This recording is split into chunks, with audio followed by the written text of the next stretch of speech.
And just a moment while YouTube comes up, and then I'll have to mute it.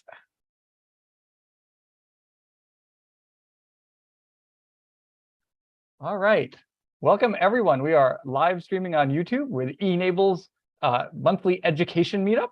My name is Ian Roy from Brandeis University, where I'm the Director for Research, Technology, and Innovation. And today for the e-NABLE education meetup, we are lucky to be joined by an exciting guest speaker. We have Dr.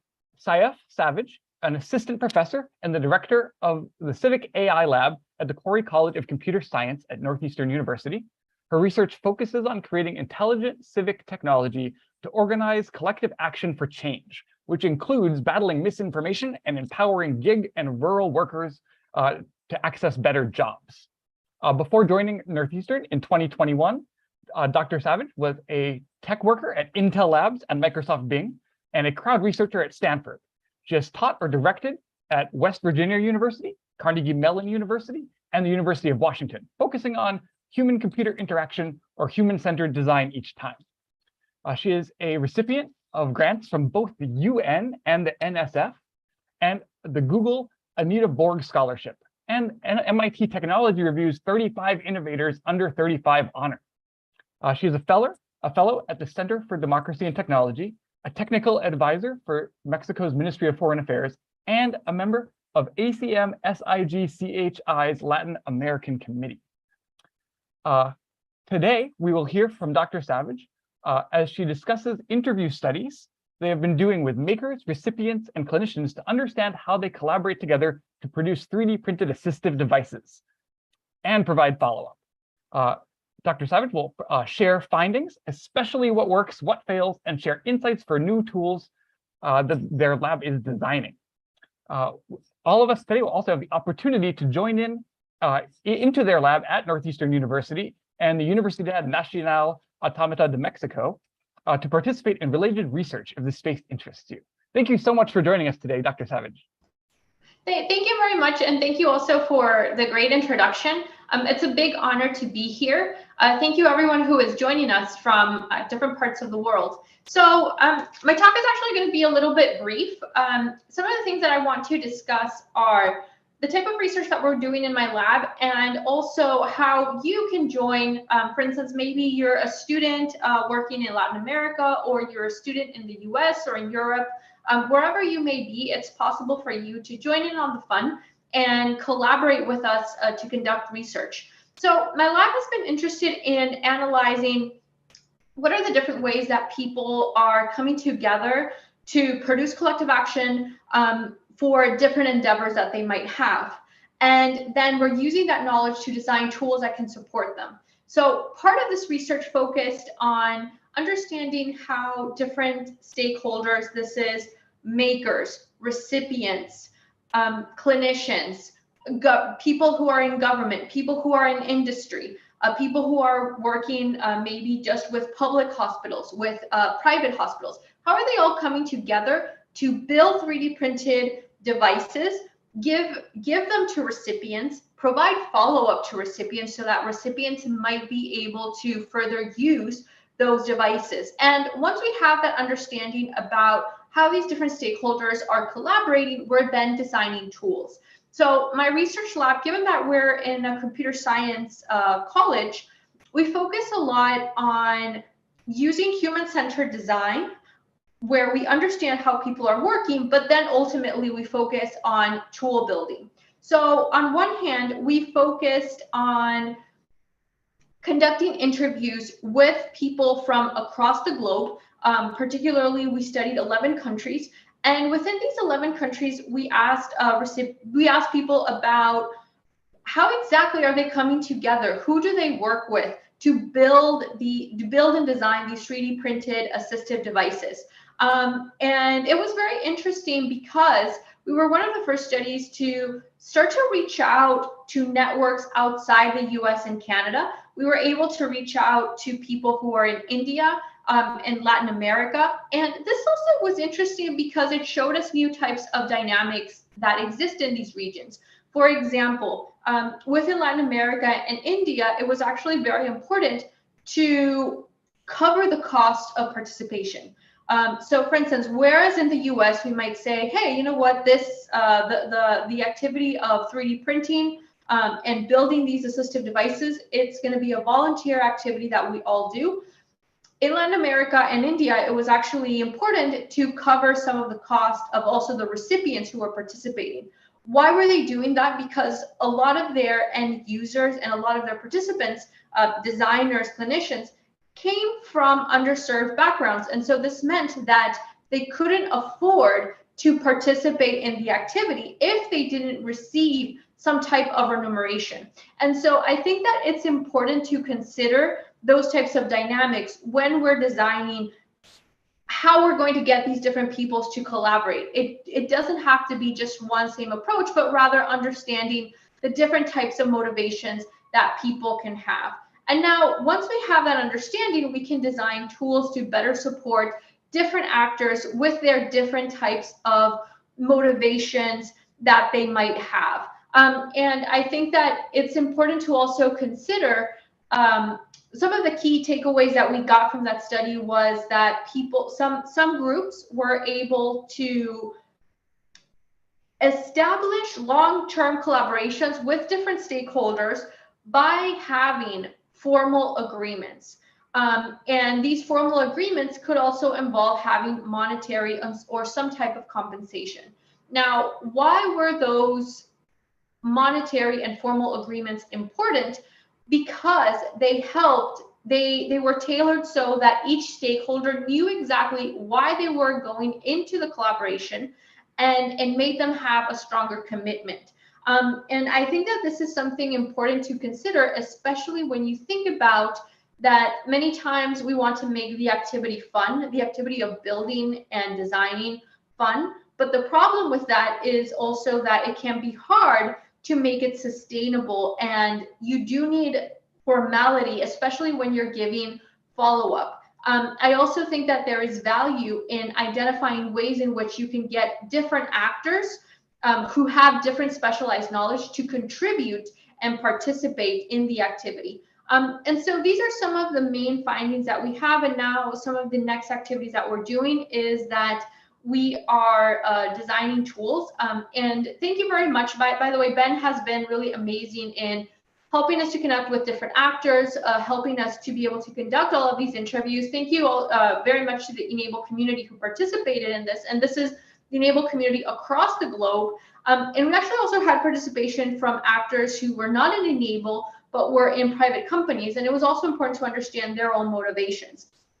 Now, to finalize, some of the things that I will say is, if you're interested in this type of work where you can conduct, on one hand, interviews to different stakeholders to understand how exactly are they working, what are their needs, what are the problems that they're facing, and then use that knowledge to design tools, to design better systems, please email me so that you can join our lab. It's possible. Right now we have a lab directly in Boston, Massachusetts with Northeastern University, but we also have collaborations with the National Autonomous University of Mexico, UNAM, in Mexico City, which actually Ben, I believe, was able to visit because Ben travels a lot, so he was able to visit Mexico City. And it might be actually a lot of fun if you want to join our lab within these different locations, for you to join in and help us with like interviews, tool design, and just advancing research. I think it can be a great opportunity, both in Mexico City or in Boston. We're more than glad to have you. And so I'll leave my email so that whoever wants to join, you're welcome to join us. I think it'll be a lot of fun.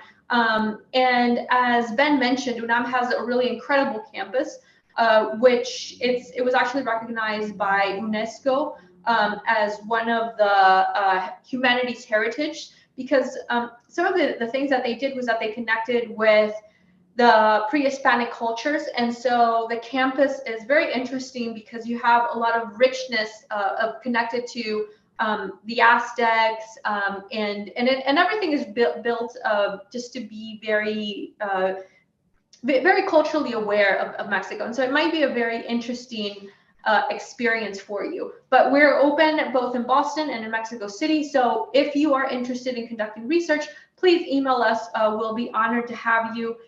Here at Northeastern, we're actually going to have another professor joining us this fall, who is Megan Hoffman. She works completely in assistive technologies. I think she's also interested in knitting, for instance, and so you could think about new types of devices around knitting, and so that might also be fun. You could join my lab and then also further connect with her. And I think it'll be a great opportunity. And thank you all very much for having me here. Thank you so much for joining us today. And it's great to hear some of the broader context. Oh, I think you're muted, Ian. Oh, am I coming through now? Great. Thank you so much for joining us today. And it's great to hear some of the broader context and how people can engage. And we're happy to take any questions from the room. And I guess I would like to start with the question of, what would it be like to participate with your lab? What would it be like to be a researcher in my lab? Yeah, what would that entail? Oh, yeah. Great question. So what some of the important things to consider is that I'm very open to the interest of students. So for instance, if you tell me, I would first interview you to understand what are your interests. And so if you tell me, maybe you're interested in tool building, perfect. You know what?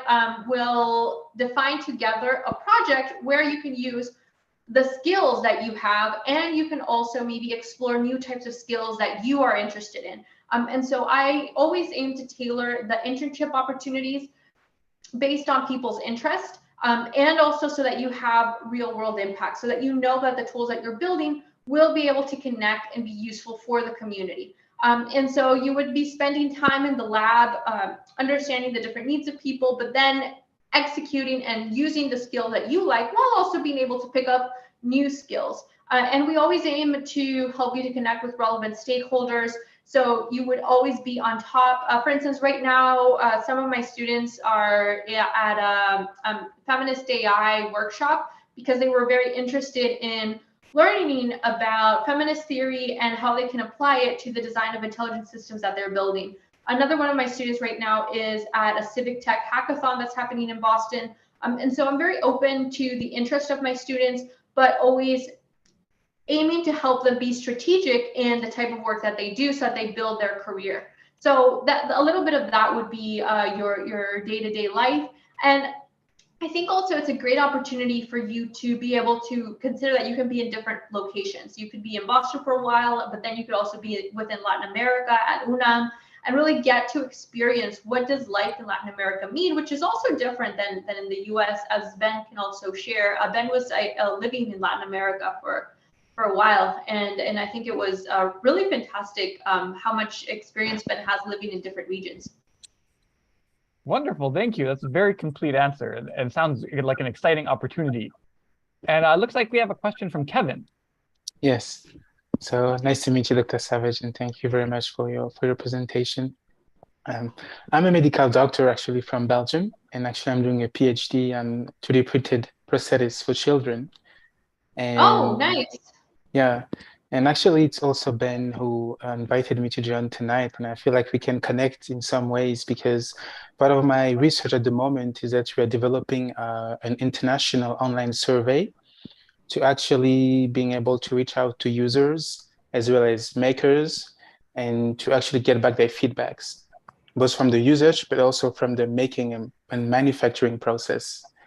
And that's why actually your interviews, I'm very interested. Maybe later we can have a time to discuss and see a bit your result that you got, because I think we can definitely benefit from your research.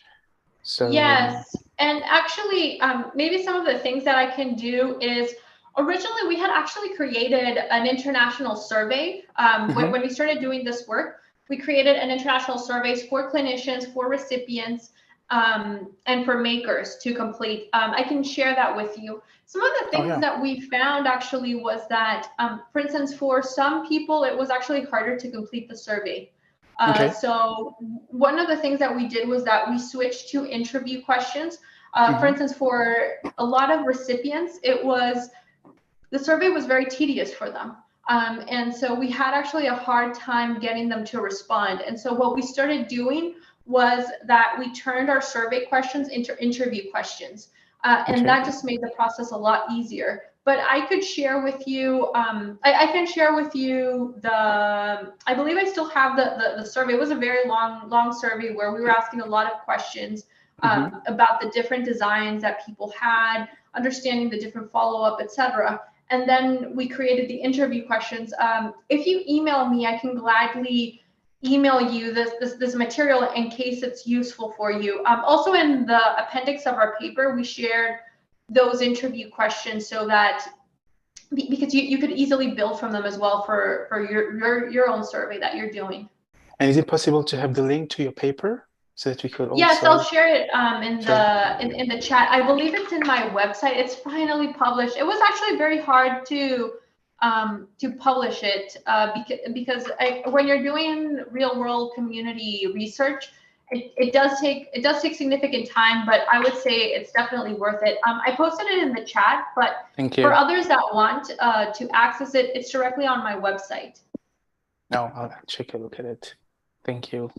I'm also going to post, our team just published a paper on the variety of open source 3D printed UPLIM prostheses as well. So we published that paper in open source so it can be accessible to everyone, and where we actually talk about the different initiatives such as e-NABLE and how we try to have a methodology in choosing the appropriate device, because we realize that you have thousands of devices available online. And so the purpose was actually to have a methodology. So how can a recipient and a maker choose that on good basis, on an appropriate basis? So I'm also going to share it in the chat. And so, yeah, I think I would love to communicate with you. And actually, if anyone actually is interested to take a look at our survey, I'm also going to post the different links in the chat. And yeah, the purpose of our survey, I guess, is close to yours. I don't know if you only targeted adults, recipients and makers, or you also targeted children. In our study, we targeted primarily adults because of the IRB that we have that we had at the time. But we had a lot of families actually. So for instance, we were able to interview some of the for instance, people who recipients who were very much involved with their families, and that was they were adults, but they were still very much involved with their families, and it was very interesting the role that families played in getting them involved. So when, for instance, the mothers and fathers were also involved in the making, that motivated the recipient to use their device longer term because of that family connection. So I think that there's a lot of value in further understanding the dynamics that the children have with the different stakeholders in the ecosystem and the role that plays in how much they use their device. In our case, we were seeing that was important for longer term adoption. Okay. But that's very interesting. Thank you for sharing your research, Kevin. And right now, are you in Belgium still? Yeah, in Belgium, yeah. So, oh, nice. So it must be a little bit late, right, for you? No, it's just 7:30 p.m. So, oh, okay. And it's summer, so. Okay. But I think if it would be actually interesting to have a time at your lab as well, because all the different tools that can be developed, and actually I'm very interested in the different tools that you might have already developed to see what can be used and applied to what we do. Because, for example, I know that when it comes to Africa, for example, there is still a lot of work to do in many different countries there. And as you said, according to the different stakeholders, the needs are different. And being able to have your tools to help determine, okay, how can we help can make a big difference. Yes, I agree. And I think it's also interesting understanding the different dynamics that exist per the healthcare system within the country.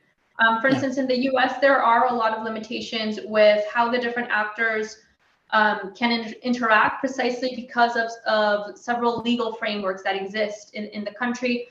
In Latin America, there are there are less limitations in that, and that has facilitated a lot of cross-stakeholder collaborations.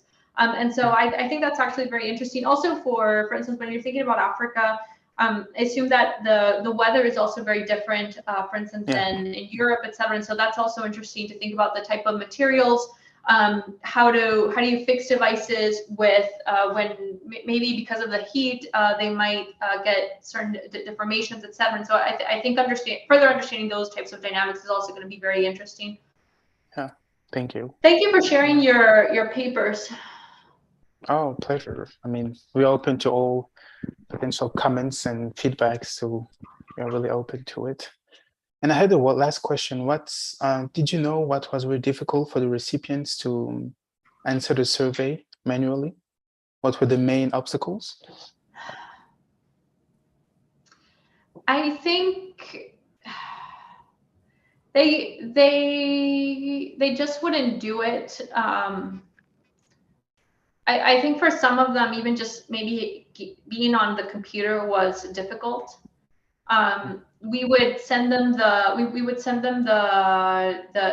survey, and they just wouldn't reply, complete it. So what we started doing was interviewing them and just directly over the video asking them the questions.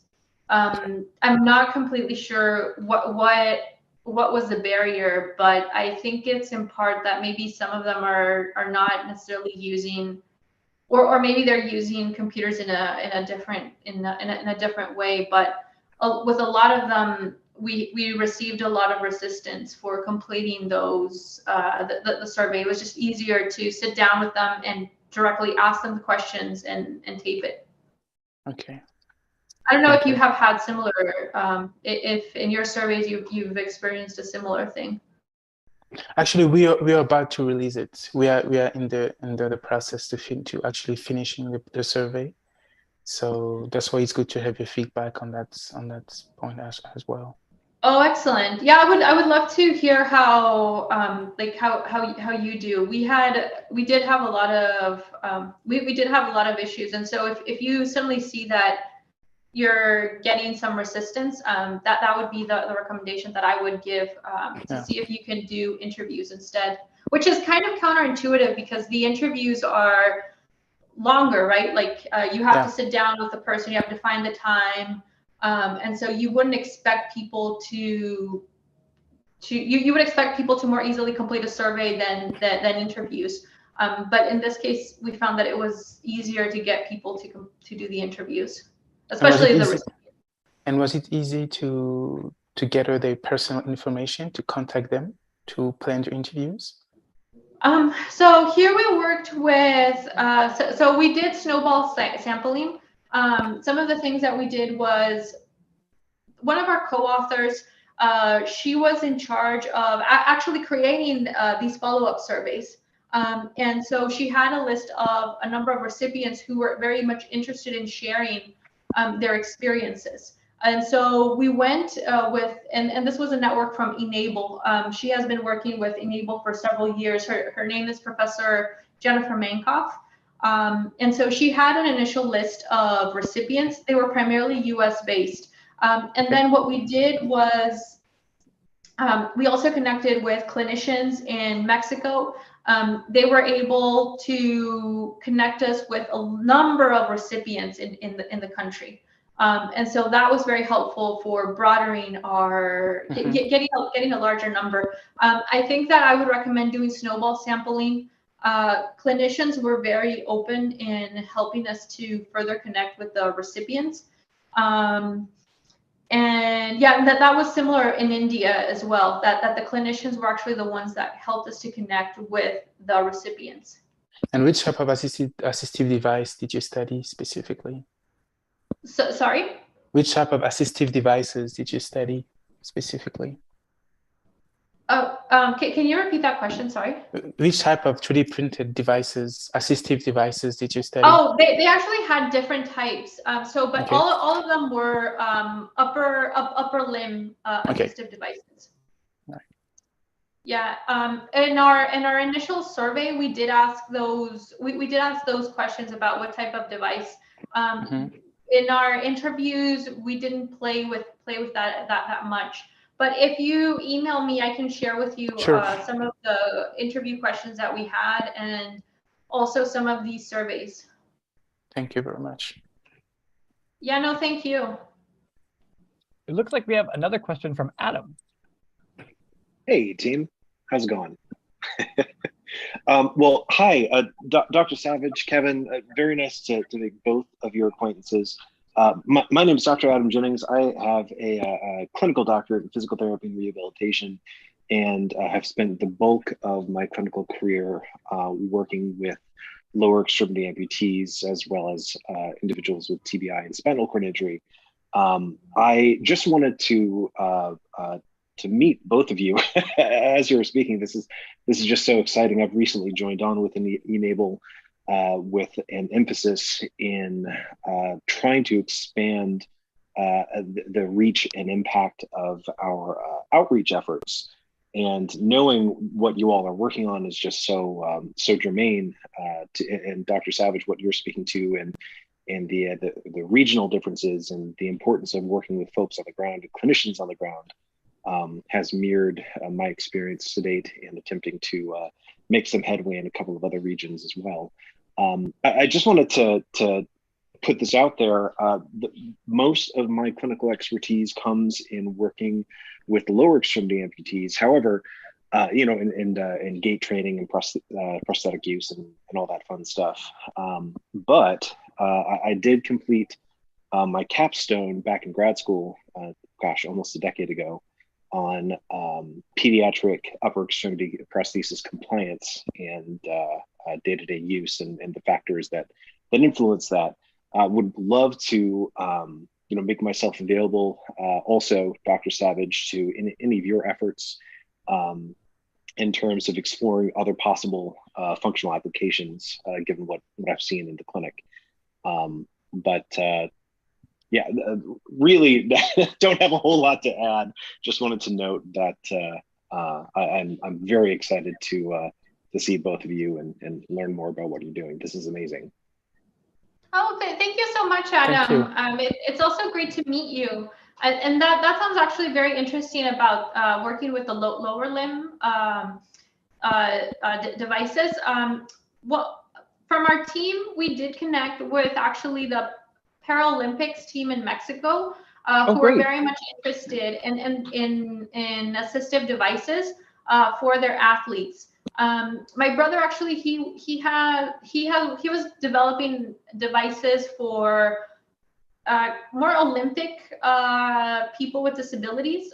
So thinking about how do you design these devices so that they can resist in like more of these extreme sports that people might be doing. So that could be an interesting collaboration to consider. Ben actually also met my brother. It was very nice. And I think that my brother also attended one of the e-NABLE conferences, and he had a really good time. I copied your email, Kevin. Thank you.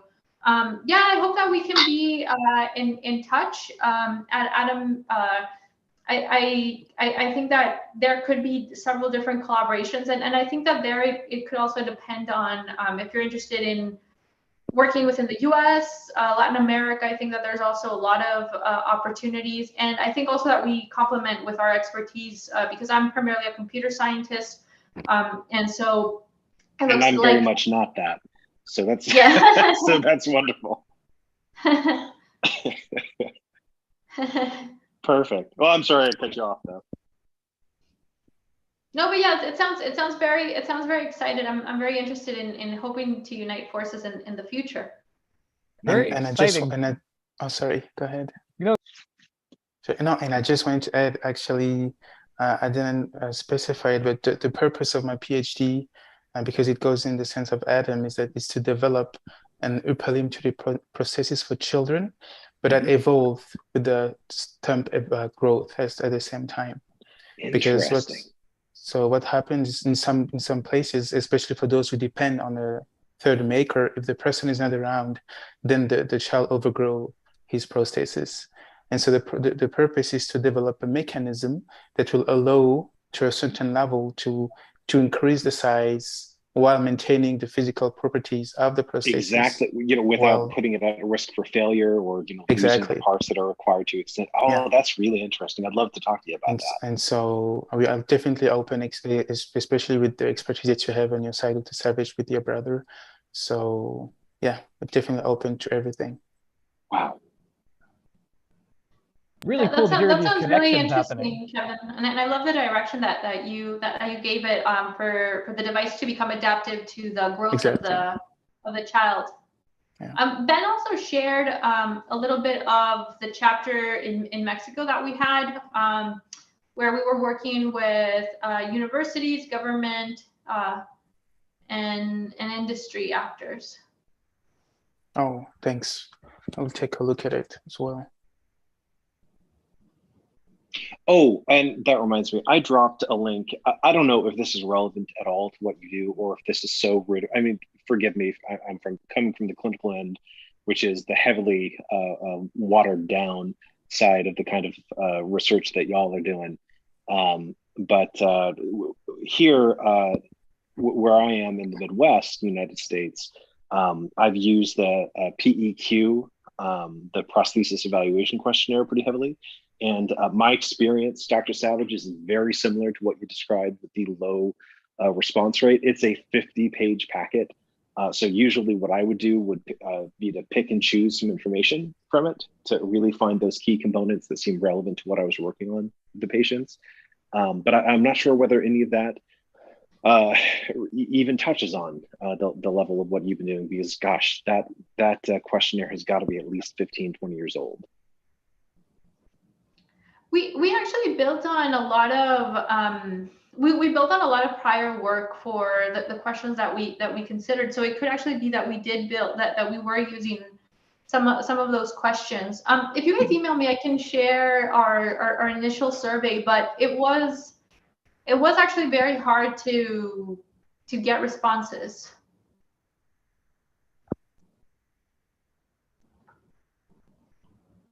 Gotcha. Really great to hear these connections happening. And it sounds like there's some impactful work just on the customer-driven design side, like the understanding the needs and trying to match that pain point. One thing that I'm very interested in is resorting out some of the challenges from the device catalog, how we make decisions about what device is appropriate for what limb difference, and down to where it's being fabricated. And I'd be interested in hearing from all three of you about what types of metadata you would like around these devices if we were to revamp the catalog a little bit.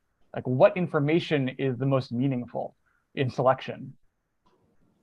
I think that's a very interesting question. Actually, in the paper, we discussed a little bit about this when we were trying to identify what were some of the design implications from our work.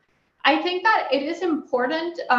I think that there's a lot of value in thinking about how we can facilitate cross-country collaborations. So, for instance, it could be that certain countries might have it easier than others, for instance, maybe to conduct certain testing with some devices, maybe because of certain collaborations that they already have in place between recipients, makers, and clinicians, whereas, for instance, other countries might have more limitations in reaching these different stakeholders. So I think some metadata about from what country was the device created, but also some of the things that are missing in terms of the testing of the device, so that other countries can identify where there might be opportunities for them to jump in and improve the device. I think that there's also value in providing more information about best practices, metadata related to best practices for giving follow-up to people who use that type of device. For instance, maybe did they find that a certain maybe a certain device needs a particular type of therapy to be adopted longer term. Information about that, I think, could be very helpful. Right now, I feel like there's a lot of follow-up information that's missing for the devices that we're providing. Also, another thing is that makers have usually a lot of knowledge gaps in terms of usability. and here the clinicians actually have a lot of rich information about the therapy. And so maybe having metadata specifically tailored for the makers who might be unaware about that clinician information that they should consider, for instance, about fit, etc., I think could also be helpful. I don't know if others have other things that they consider, but I do think that there's a lot of value. I think that there's a lot of value in adding metadata related to follow-up, and also how we can facilitate cross-country collaborations.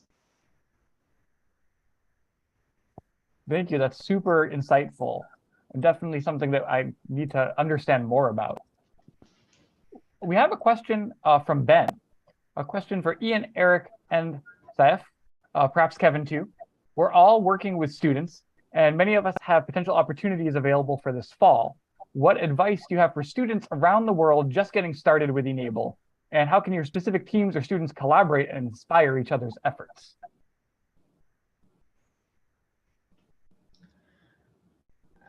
The advice that I would give is, I think that it can be helpful for the students first to create a list about what are some of their motivations for getting involved with e-NABLE. What are some of the things that they want to learn? What are some of the things that they would be proud of if they could give it back to the community? Identifying those things is important, I think, because this way they can plan out. We can more easily, for instance, help them to create a plan of action. So, for instance, if they have a clear what are some of their goals, they can then create an action plan about, okay, given that maybe I want to be very much more involved with the community. Maybe they're not necessarily going to be building devices, but rather they could help, for instance, Ben in the website and some of the communication efforts that are happening, coming to these meetups. And so I think it's important for each person to define what are their goals, what are their interests, what are some of the outputs that they would be proud of to have. And then from there, we can create action plans. I don't know if others want to also share what they think that students can start doing, but great question, Ben. I think that's a great point, that it's more than just making one device for one person, that by doing information design and documentation and really doing this customer-driven, the sort of the design thinking side of deeply understanding the pain point and the challenges to get a better value proposition for the person with limb difference. Really great point.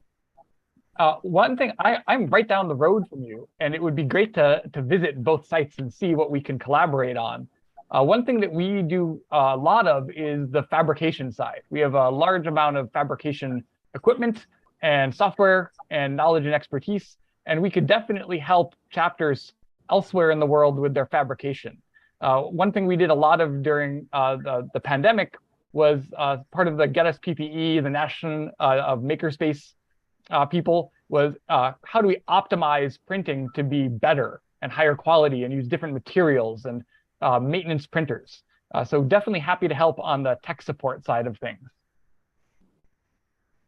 And I guess equally on the information design, my team has a big culture of creating and consuming documentation. And I think an important thing that Ian mentioned is the fact that you can contribute in different ways. For instance, it can be through 3D printing. It can also be, for instance, right now, knitting is also becoming very important within the community. And so I think understanding, also having a better understanding of the different types of devices that you could even contribute, and different tasks within the design of the devices is also important. For instance, you could also conduct interviews with recipients to better understand their needs, and then work with a designer to create a device that matches those needs. And so I think that it's important to identify what are your motivations, what are your goals. Absolutely. And Ben also mentions that I should share a little bit about the NIH 3D Print Exchange, which we're trying to both do a better job of organizing the device catalog on the e-NABLE forums. And then as the NIH's 3D Print Exchange is revamping over the next 6 months, we have a big opportunity to define some of the metadata standards within that platform and use that as the tip of the spear to organize designs. I don't know if you've seen their molecule database. They have a lot of lab equipment. They have molecules. We've been working with them on some of the molecule protocols for a while. And then during the pandemic, we really got into the PPE production. They were sort of a great clearinghouse for that conversation.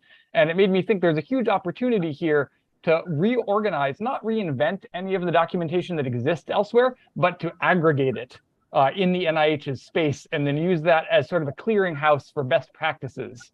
And there's sort of this like two sides to the problem. One is how do we find the right thing that we have the equipment to fabricate to match to a limb difference, but also how do we lower the barrier of entry for new groups coming into this environment? Because it is a huge, there's been so much open source growth of the platform, it's difficult to figure out where to start for new members. And I think there are opportunities here to work with Eric for device testing.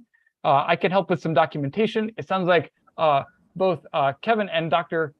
Savage could really help with the device research studies and doing some of these interviews and finding where those pain points are that we can solve better. Yeah, I think that's a fantastic idea. And I think it could be interesting. Oh, sorry, I cut you off. You can continue. oh no, go ahead. No, I mean, were you done? Or... Okay. No, I think in our first paper we finished with a checklist for authors and potential makers when they publish, for example, a device that they have 3D printed, with a checklist of the different elements and printing settings and other aspects that they have used.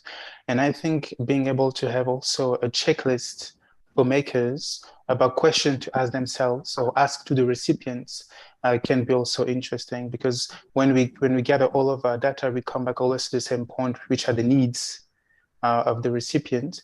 And maybe having a checklist, because sometimes for a maker, some things can be natural, but not for the recipient. And having a checklist about, oh, maybe I should be careful to that point, because there are some needs that I don't see, but he sees or she sees, can be interesting. So I think having a checklist for both recipients and users can help. I love this idea. I love it definitely that too. needs to happen. It reminds me sort of like a flight checklist to make sure that we covered it, but also Exactly. that design standpoint, trying to get at, if it's not standards, it's best practices. But how do we know, even before we get to standards, how do we ask the right questions for best practice? Yeah.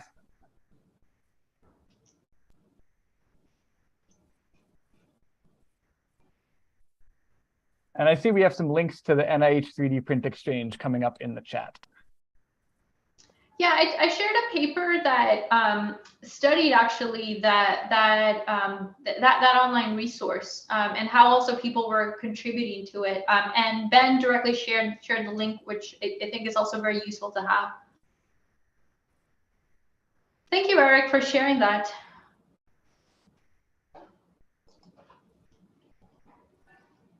So we're wrapping up. We have about 10 minutes left. We can probably fit in one more big question if anyone has a final topic they'd like to discuss. Me, I'm very, maybe one thing, I guess maybe Dr. Savage, you might have put that in your paper. How many people, like what was the sample size eventually? How many people were you able to interview in total? We had, one second, let me tell you. I think we had, one second, let me tell you the exact Sure, take your time. Number of people.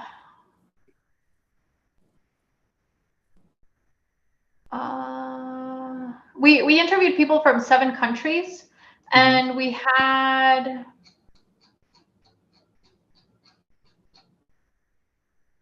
one second. Oh, 31.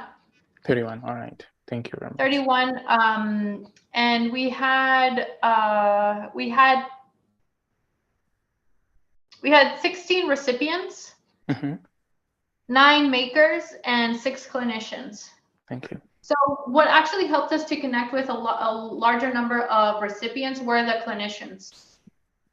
So that was very nice. I highly recommend doing snowball sampling and getting key stakeholders to help you to further connect with those relevant other people that you can interview, because it is hard to find them. Yeah, and I think something that would help is to have a list of those stakeholders, because, for example, in Europe, you might not find a lot of clinicians even aware of 3D printed processes, and who might be even surprised. Where I see it, even though I'm in a hospital, when I talk with orthopedists or physical therapists, when you talk about that, they're surprised that even exists. So it's good to see that in some places of the world, some clinicians are aware that it exists, it's available, and it can help a lot of patients. And I think having like a list, depending on which country, which people can we contact, and because he's a clinician and he knows, as you said earlier, he has a clinical knowledge, I think that will be helpful. Yes, for the agree, e-NABLE actually. community. Professor Mankoff was creating this list Okay. and so they were also a lot were already recipients who were interested in participating in such research. We have a final question coming in from Eric. Ben notes that Eric has a lot of great strategies on testing devices. And Eric asked the question that in the absence of being able to get a lot of follow-up data from users, what kind of work do you think would be most impactful for people to do? Along those lines, what kinds of features should we worry about less to get clinician buy-in? Oh, that's a great question. Should be assessed to get clinician buy-in, sorry. I feel that, for instance, to get clinician buy-in, it does depend per country, and it's very much related to the legislation that exists in the country. For instance, in the US, a number of clinicians were very worried actually about getting involved because of being afraid of being sued because of the uncertainty that they had with the devices. In Brazil, some of the things that they did was that they created those formal agreements. The formal agreements where the clinician and the other stakeholders as well ensured that they would follow certain protocols, and they would establish, okay, if we follow these protocols, we're all going to be safe. I'm not going to get sued. The recipient is going to not experience any big issues. And so I think that having the formal agreements, I think, can help get more clinician buy-in. And maybe it's also showing the stories of success to clinicians, because one of the things to consider is that clinicians have the do not harm oath. And so they are much less, and I think, for instance, engineers or makers are more, have another philosophy where it's about exploration, daring to break things. And so you have to understand that they're coming at it with very different mindset. One is about exploration, having fun, and the other is thinking about, how do I ensure that my patient does not get harmed? And so I think that's why they're much less open to wanting to explore, and it's valid. And so we have to understand their motivations, how they're looking at the problem, and that's why I think formal agreements can help. I don't know if others want to share their thoughts on the problem. But I would like to bounce on what just Eric shared on outcome based on data. It's true that as doctors, we need to have articles on subjects to say, okay, I might explore something. Because if you don't have that backup, for us, even at a legislative point of view, if you can't say, well, yes, but we have studied case studies on the subject, then you feel like stuck in the situation. For example, in our review, we only found 5 articles, peer-reviewed articles, that discussed case studies with 3D printed processes, which is very, very low. And there is no like high quality methodological studies on the subject yet. And so because of that also, it's very difficult for some clinicians to step in, because they don't have that sure scientific background behind them to support them. And also, and for example, in the EU, as Dr. Savage said, the restriction is very, very, very tough for medical devices, which is also a breakdown for some clinicians. But I would say, yes, the scientific background is very important for clinicians.